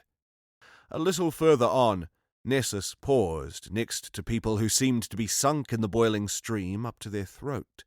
He showed us a shade, apart by itself, saying, "That one, Guy de Montfort, in God's church, pierced that heart that is still venerated by the Thames." Then I saw others, who held their heads and all their chests, likewise free of the river, and I knew many of these. So the blood grew shallower and shallower, until it only cooked their feet, and here was our ford through the ditch. The centaur said, "As you see the boiling stream continually diminishing on this side, so on the other it sinks more and more, till it comes again to where tyrants are doomed to grief. Divine justice there torments Attila, the scourge of the earth, and Pyrrhus, and Sextus Pompeius, and for eternity milks tears, produced by the boiling, from Rinier di Corneto, and Rinier Pazzo, who made war on the highways." Then he turned back, and recrossed the ford. Nessus had not yet returned to the other side, when we entered a wood unmarked by any path. The foliage was not green, but a dusky colour. The branches were not smooth, but warped and knotted. There were no fruits there, but poisonous thorns. The wild beasts that hate the cultivated fields in the Tuscan Maremma between Caccina and Corneto have lairs less thick and tangled. Here the brutish harpies make their nests, they who chased the Trojans from the Strophides with dismal pronouncements of future tribulations. They have broad wings and human necks and faces, clawed feet and large feathered bellies, and they make mournful cries in that strange wood. The kind master said, "Before you go further, be aware you are in the second ring, and will be until you come to the dreadful sands. So look carefully, and you will see things that might make you mistrust my words." Already I heard sighs on every side, and saw no one to make them, at which I stood totally bewildered. I think that he thought that I was thinking that many of those voices came from among the trees, from people who hid themselves because of us. So the master said, "If you break a little twig from one of these branches, the thoughts you have will be seen to be in error." Then I stretched my hand out a little, and broke a small branch from a large thorn, and its trunk cried out, "Why do you tear at me?" And when it had grown dark with blood, it began to cry out again, "Why do you splinter me? Have you no breath of pity? We were men, and we are changed to trees. Truly, your hand would be more merciful if we were merely the souls of snakes." Just as a green branch, burning at one end, spits and hisses with escaping air at the other, so from that broken wood, blood and words came out together, at which I let the branch fall, and stood like a man afraid. My wise sage replied, "Wounded spirit, if he had only believed before what he had read in verse, he would not have lifted his hand to you. But the incredible nature of the thing made me urge him to do what grieves me. But tell him who you were, so that he might make you some amends, and renew your fame up in the world, to which he is allowed to return." And the tree replied, "You tempt me so, with your sweet words, that I cannot keep silent, but do not object if I am expansive in speech. I am Pierre de Lavagna, who held both the keys to Frederick's heart, and employed them, locking and unlocking, so quietly, that I kept almost everyone else from his secrets. I was so faithful to that glorious office that through it I lost my sleep and my life. The whore that never turned her eyes from Caesar's household, envy, the common disease and vice of courts, stirred all minds against me. And, being stirred, they stirred Augustus, so that my fine honours were changed to grievous sorrows. My spirit, in a scornful mode, thinking to escape scorn by death, made me, though I was just, unjust to myself. By the strange roots of this tree, I swear to you, I never broke faith with my lord, so worthy of honour. If either of you return to the world, raise and cherish the memory of me that still lies low from the blow envy gave me." The poet listened for a while, then said to me, "Since he is silent, do not lose the moment, but speak, and ask him to tell you more." At which I said to him, "You ask him further, about what you think will interest me, because I could not. Such pity fills my heart." So he continued, "That the man may do freely what your words request from him, imprisoned spirit, be pleased to tell us further how the spirits are caught in these knots, and tell us, if you can, whether any of them free themselves from these limbs." Then the trunk blew fiercely, and the breath was turned to words like these. "My reply will be brief. When the savage spirit leaves the body, from which it has ripped itself, Minos sends it to the seventh gulf. It falls into this wood, and no place is set for it. But wherever chance hurls it, there it sprouts, like a grain of German wheat, shoots up as a sapling, and then as a wild trees. The harpies feeding then on its leaves hurt it, and give an outlet to its hurt. Like others, we shall go to our corpses on the day of judgment, but not so that any of us may inhabit them again, because it would not be just to have what we took from ourselves. We shall drag them here, and our bodies will be hung through the dismal wood, each on the thorn tree of its tormented shade." We were still listening to the tree, thinking it might tell us more, when we were startled by a noise, like those who think the wild boar is nearing where they stand, and hear the animals and the crashing of branches. Behold, on the left, 2 naked, torn spirits running so hard they broke every thicket of the wood. The leader cried, "Come, Death! Come now!" And the other, Iachimo, who felt himself to be too slow, cried, "Lano, your legs were not so swift at the jousts of Toppo." And since perhaps his breath was failing him, he merged himself with a bush. The wood behind them was filled with black bitch hounds, eager and quick as greyhounds that have slipped the leash. They clamped their teeth into Lano, who squatted and tore him bit by bit, then carried off his miserable limbs.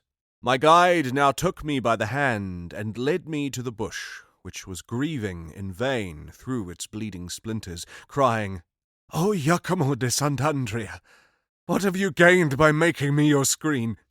What blame do I have for your sinful life?" When the master had stopped next to it, he said, "Who were you that breathe out your mournful speech with blood through so many wounds?" And he to us, "You spirits, who have come to view the dishonourable mangling that has torn my leaves from me, gather them round the foot of this sad tree. I was of Florence, that city which changed Mars, its patron, for St. John the Baptist, because of which that God, through his powers, will always make it sorrowful. Were it not that some fragments of his statue remain where Ponte Vecchio crosses the Arno, those citizens who rebuilt it on the ashes Attila left would have worked in vain. I made a gibbet for myself from my own roof beam." As the love of my native place stirred in me, I gathered up the scattered leaves and gave them back to him who was already hoarse. Then we came to the edge, where the second round is divided from the third, where a fearsome form of justice is seen. To make these new things clear, I say we reached a plain, where the land repels all vegetation. The mournful wood makes a circle round it, as the ditch surrounds the wood. Here we stepped close to its very rim. The ground was dry, thick sand, no different in form than that which Cato once trod. O God's vengeance, how what was shown to my sight should be feared by all who listen. I saw many groups of naked spirits who were all moaning bitterly, and there seemed to be diverse rules applied to them. Some were lying face upward on the ground, some sat all crouched, and others roamed around continuously. Those who moved were more numerous, and those that lay in torment fewer, but uttering louder cries of pain. Dilated flakes of fire, falling slowly, like snow in the windless mountains, rained down over all the vast sands. Like the flames that Alexander saw falling in the hot zones of India over all his army until they reached the ground, fires that were more easily quenched while they were separate, so that his troops took care to trample the earth, like those, fell this eternal heat, kindling the sand like tinder beneath flint and steel, doubling the pain. The dance of their tortured hands was never still, now here, now there, shaking off the fresh burning. I began, "Master, you who overcome everything except the obdurate demons that came out against us at the entrance to the gate, who is that great spirit who seems indifferent to the fire and lies there, scornful, contorted, so that the rain does not seem to deepen his repentance?" And he himself, noting that I asked my guide about him, cried, "What I was when I was living, I am now I am dead. Though Jupiter exhausts Vulcan, his blacksmith, from whom he took in anger the fierce lightning bolt, that I was struck down with on my last day. And though he exhausts the others, the Cyclopes, one by one at the black forge of Etna, shouting, 'Help! Help, good Vulcan!' just as he did at the battle of Phlegra, between the gods and giants, and hurls his bolts at me with all his strength, he shall still not enjoy a true revenge." Then my guide spoke, with a force I had not heard before. Oh, Capaneus, you are punished more in that your pride is not quenched. No torment would produce pain fitting for your fury, except your own raving. Then he turned to me with gentler voice, saying, That was one of the 7 kings who laid siege to Thebes, and he held God, and seems to hold him, in disdain, and value him lightly. But as I told him, his spite is an ornament that fits his breast. Now follow me, and be careful not to place your feet yet on the burning sand, but always keep back close to the wood. We came in silence to the place where a little stream gushes from the wood, the redness of which still makes me shudder. Like the rivulet that runs sulphur-red from Bulicame Spring near Viterbo, that the sinful women share among themselves, so this ran down over the sand. Its bed and both its sloping banks were petrified, and its nearby margins, so that I realized our way lay there. Among all the other things that I have shown you since we entered through the gate,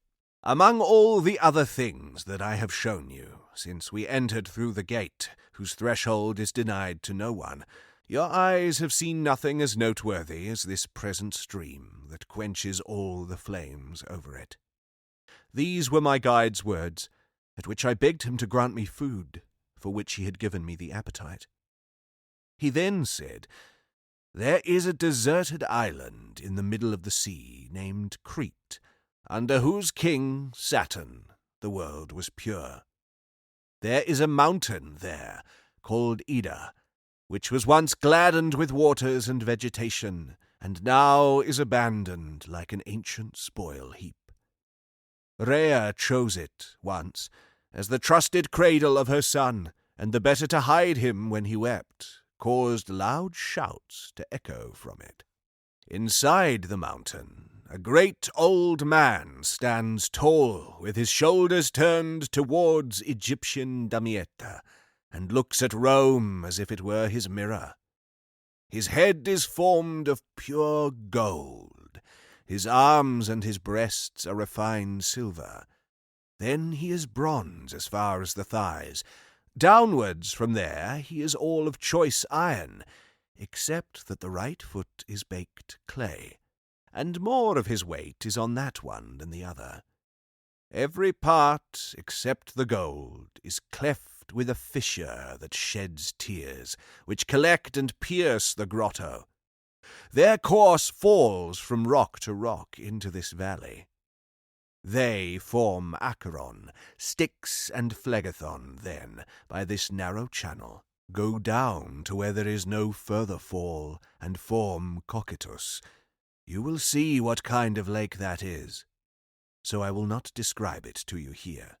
I said to him, If the present stream flows down like that from our world, why does it only appear to us on this bank?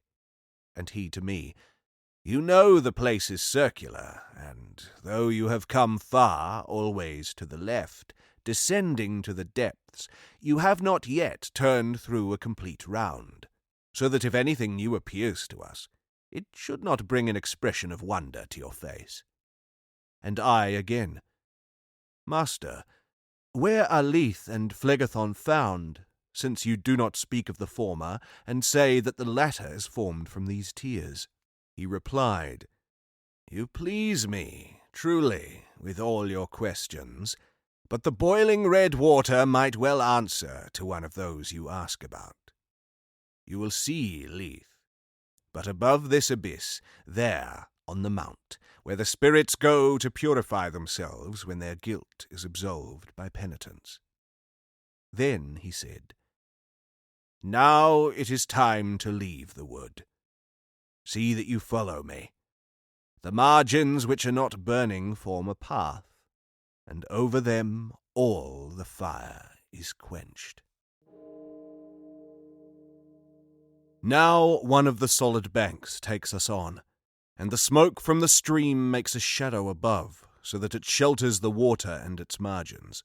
Just as the Flemings between Bruges and Vissant make their dikes to hold back the sea, fearing the flood that beats against them, and as the Paduans do along the Brenta to defend their towns and castles before Carinthia's mountains feel the thaw, so those banks were similarly formed, though their creator, whoever it might be, made them neither as high or as deep.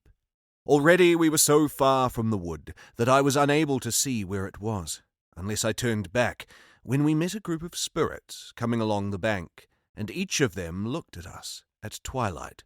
And each of them looked at us as, at twilight, men look at one another under a crescent moon, and peered towards us, as an old tailor does at the eye of his needle. Eyed so by that tribe, I was recognized by one who took me by the skirt of my robe and said, "How wonderful!" And I fixed my eyes on his baked visage, so that the scorching of his aspect did not prevent my mind from knowing him. And bending my face to his, I replied, "Are you here, Ser Brunetto?" And he, "Oh, my son, do not be displeased if Brunetto Latini turns back with you a while and lets the crowd pass by." I said, "I ask it with all my strength, and if you want me to sit with you, I will, if it pleases him there whom I go with."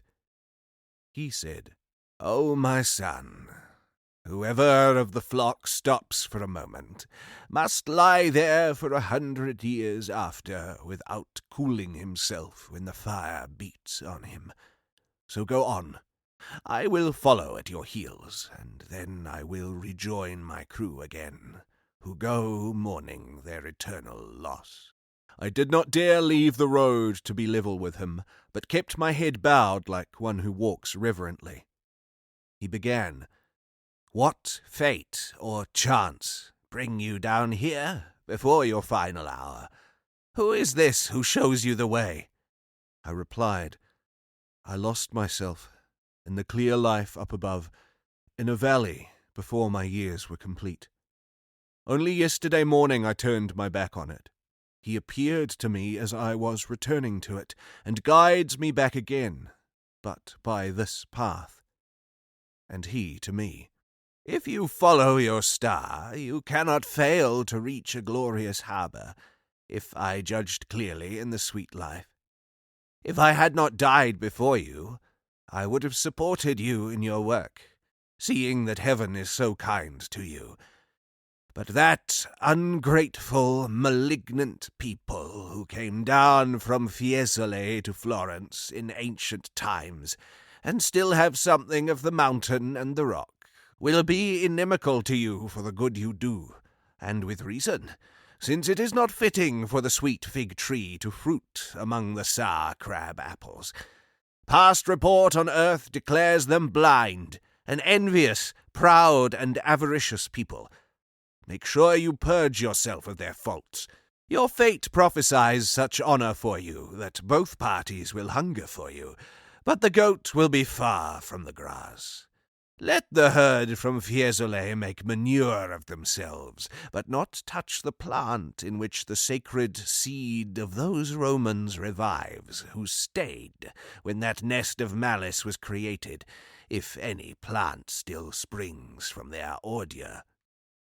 I answered him, "If my wishes had been completely fulfilled, you would not have been separated yet from human nature, since, in my memory, the dear and kind paternal image of you is fixed, and now goes to my heart how, when in the world, hour by hour, you taught me the way man makes himself eternal, and as is fitting my tongue should show what gratitude I hold while I live. What you tell me of my fate, I write, and retain it with a former text, for a lady who will know how to comment on it, if I reach her. I would make this much known to you. I am ready for whatever fortune wills, as long as conscience does not hurt me.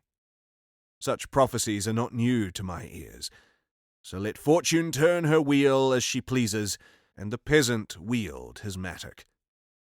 At that, my master looked back on his right and gazed at me, then said, "He listens closely. Who notes it?" I carry on speaking, no less, with Ser Brunetto, and ask who are the most famous and noblest of his companions. And he to me, "It is good to know of some. Of the rest it would be praiseworthy to keep silent, as the time would be too little for such a speech. In short, know that all were clerks and great scholars, and very famous, tainted with the same sin on earth. Priscian goes with that miserable crowd, and Francesco da Corso, and if you had any desire for such scum, you might have seen Andrea de Mozzi there, who, by Boniface, the Pope, servus servorum Dei, servant of servants, was translated from the Arno to Vicenza's Bacchiglione, where he departed from his ill-strained body. I would say more, but my speech and my departure must not linger, since there I see new smoke rising from the great sand. People come that I cannot be with. Let my tesoro be commended to you, in which I still live. More I ask not." Then he turned back, and seemed like one who runs for the green cloth at Verona through the open fields, and seemed one of those who wins, not one who loses.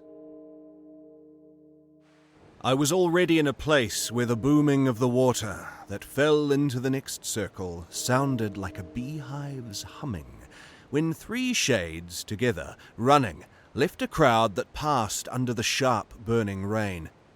They came towards us, and each one cried, "Wait! You who seem to us, by your clothes, to be someone from our perverse city." Ah me! What ancient and recent wounds I saw on their limbs, scorched there by the flames. It saddens me now when I remember it.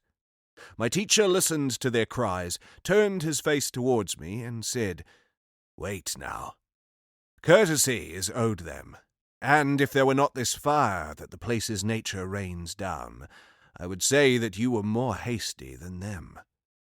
As we rested, they started their former laments again, and when they reached us, all 3 of them formed themselves into a circle, wheeling round as champion wrestlers, naked and oiled, do, looking for a hold or an advantage before they grasp and strike one another. Each directed his face at me, so that his neck was turned all the time in an opposite direction to his feet. And one of them began, "If the misery of this sinful place, and our scorched, stained look, renders us and our prayers contemptible, let our fame influence your mind to tell us who you are that move your living feet safely through hell. He, in whose footsteps you see me tread, all peeled and naked as he is, was greater in degree than you would think. His name is Guido Guerra, grandson of the good lady Gualdrada, and in his life he achieved much in council and with his sword. The other that treads the sand behind me is Tegiaio Aldobrandi, whose words should have been listened to in the world, and I, who am placed with them in torment, am Jacopo Rusticucci, and certainly my fierce wife injured me more than anything else." If I had been sheltered from the fire, I would have dropped down among them below, and I believe my teacher would have allowed it. But as I would have been burned and baked myself, my fear overcame the goodwill that made me eager to embrace them. Then I began. Your condition stirred sadness, not contempt, in me so deeply, it will not soon be gone, when my guide spoke words to me by which I understood such men as yourselves might be approaching. I am of your city, and I have always heard and rehearsed your names and your deeds with affection. I leave the Gaul behind, and go towards the sweet fruits promised me by my truthful guide, but first I must go downward to the centre. He replied, "That your soul may long inhabit your body, and your fame shine after you. Tell us if courtesy and courage still live in our city as they used to, or if they have quite forsaken it. Guglielmo Borsieri, who has been in pain with us a little while, and goes along there with our companions, torments us greatly with what he says. New men and sudden wealth have created pride and excess in you, Florence, so that you already weep for it. So I cried with lifted face, and the three, who took this for an answer, gazed at one another as one gazes at the truth. They replied together, "Happy are you, if by speaking according to your will it costs so little for you to satisfy others. So, if you escape these gloomy spaces and turn and see the beauty of the stars again, when you will be glad to say, 'I was,' see that you tell people of us." Then they broke up their circle, and as they ran, their swift legs seemed wings. An amen could not have been said in so quick a time as their vanishing took, at which my master was pleased to depart. I followed him. We had gone only a little way when the sound of the water came so near us that if we had been speaking we could have hardly heard each other. Like that river, the first that takes its own course to the eastern seaboard south of Monteveso, where the Po rises on the left flank of the Apennines and is called Acquacheta, above before it falls to its lower bed and loses its name to become the Montone at Forlì, which, plunging through a fall, echoes from the mountain, above San Benedetto, where there should be refuge for 1,000. So down from a steep bank, we found that tainted water re-echoing, so much so that in a short while it would have dazed our hearing. I had a cord tied round me, and with it I had once thought to catch the leopard with the spotted skin. After I had completely unwound it from myself, as my guide commanded, I held it out to him, gathered up and coiled. Then he turned towards the right, and through the end of it, away from the edge a little, down into the steep gulf. I said to myself, surely something strange will follow this new sign of our intentions that my master tracks with his eyes as it falls. Ah, how careful men should be with those who do not only see our actions, but with our understanding see into our thoughts. He said to me, "That which I expect will soon ascend, and what your thoughts speculate about will soon be apparent to your sight." A man should always shut his lips as far as he can to truth that seems like falsehood, since he incurs reproach, though he is blameless. But I cannot be silent here. And, listener, I swear to you, by the words of this commedia, that they may not be free of lasting favour, that I saw a shape, marvellous to every unshaken heart, come swimming upwards through the dense, dark air, as a man rises who has gone down some time to loose an anchor caught on a rock or something else, hidden in the water, who spreads his arms out and draws up his feet.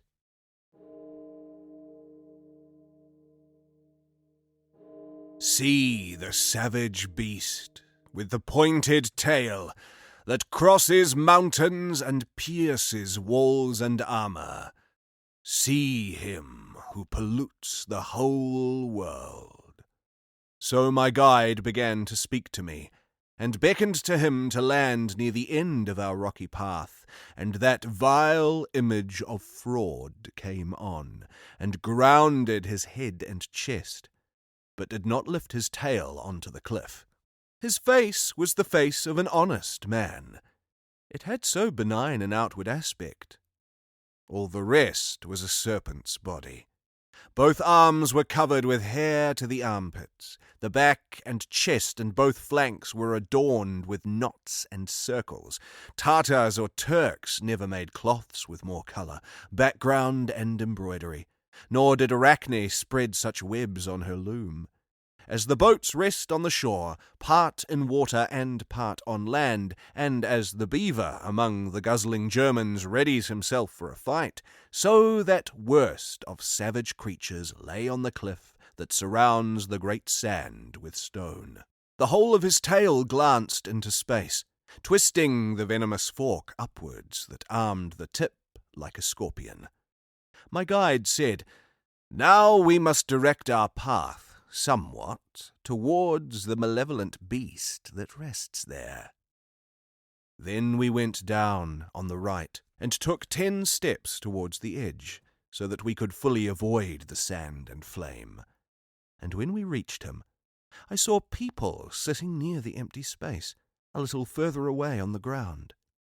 Here my master said, "Go and see the state of them, so that you may take away a complete knowledge of this round.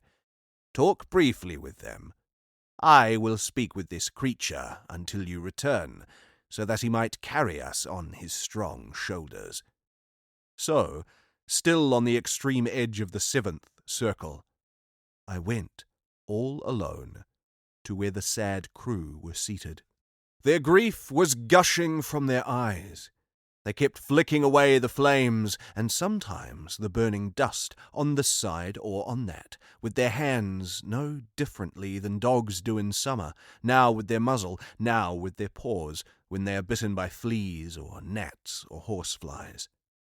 When I set my eyes on the faces of several of them, on whom the grievous fire falls, I did not recognize any, but saw that a pouch hung from the neck of each, that had a certain colour and a certain seal, and it seemed their eye was feeding on it. And as I came among them, looking, I saw on a golden yellow purse an azure seal, that had the look and attitude of a lion. Then my gaze, continuing on its track, I saw another, red as blood, showing a goose whiter than butter. And one who had his white purse stamped with an azure, pregnant sow said to me, "What are you doing in this pit? Now go away, and since you are still alive, know that my neighbour, Vitaliano, will come to sit here on my left. I, a Paduan, am with these Florentines. Many a time they deafen my hearing, shouting, 'Let the noble knight come, who will carry the purse with 3 eagles' beaks.' Then he distorted his mouth and thrust his tongue out, like an ox licking its nose, and I, dreading lest a longer stay might anger him, who had warned me to make a brief stay, turned back from those weary spirits. I found my guide, who had already mounted the flank of the savage creature, and he said to me, "Be firm and brave. Now we must descend by means of these stairs. You climb in front. I wish to be in the center, so that the tail may not harm you." Like a man whose fit of the quartan fever is so near that his nails are already pallid and he shakes all over by keeping in the shade, so I became when these words were said. But his reproof roused shame in me, that makes the servant brave in the presence of a worthy master. I set myself on those vast shoulders. I wished to say, "See that you clasp me tight," but my voice did not come out as I intended. He, who helped me in other difficulties at other times, embraced me as soon as I mounted and held me upright. Then he said, "Now move, Geryon. Make large circles, and let your descent be gentle. Think of the strange burden that you carry. As a little boat goes backwards from its mooring, so the monster left the cliff, and when he felt himself quite free, he turned his tail around to where his chest had been, and, stretching, flicked it like an eel, and gathered the air towards him with his paws. I do not believe the fear was greater when Phaethon let slip the reins, and the sky was scorched, as it still appears to be, or when poor Icarus felt the feathers melt from his arms as the wax was heated, and his father Daedalus cried, "You are going the wrong way," as mine was when I saw myself surrounded by the air on all sides, and saw everything vanish except the savage beast.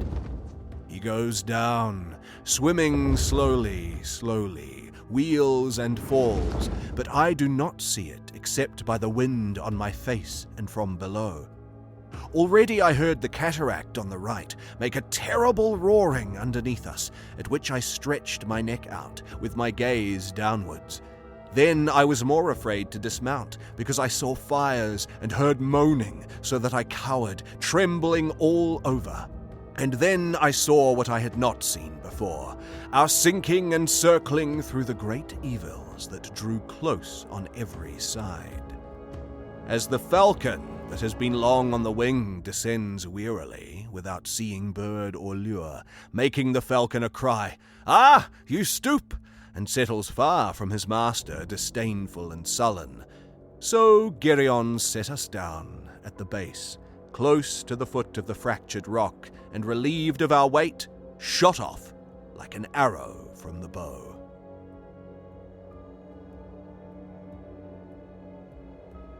Thank you for listening to tonight's episode of Bominable Bominations.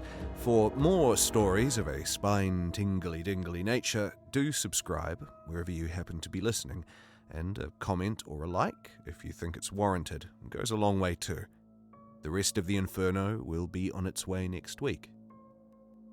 Take care. It's a scary world out there.